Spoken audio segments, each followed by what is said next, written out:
محکمہ CNW کے عملہ کی نااہلی، کرپشن اور عدم توجہ، چبرجی کوارٹرز کے مکینوں کا لاکھوں کا نقصان۔ محکمہ CNW کے عملہ کی نااہلی، کرپشن اور عدم توجہ کے باعث چبرجی کوارٹرز میں نصب ڈسپوزل ورکس کے نہ چلنے سے بارش کا پانی گھروں میں داخل ہو گیا، جس میں نہ صرف وہاں کے مکینوں کا لاکھوں کا نقصان ہوا بلکہ مکانوں کو بھی شدید نقصان پہنچا ہے۔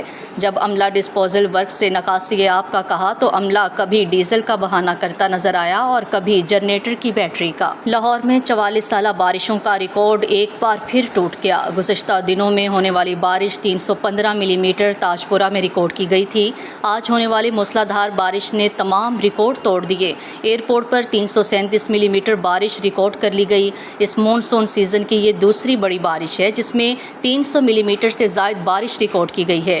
بارش کا سلسلہ ابھی جاری ہے۔ واسا لاہور علیل صبح بلا تعطل نکاسی آب آپریشن جاری رکھے ہوئے ہے۔ MD واسا غفران احمد لمحہ بہ لمحہ نکاسی آب آپریشن کی نگرانی کر رہی ہیں۔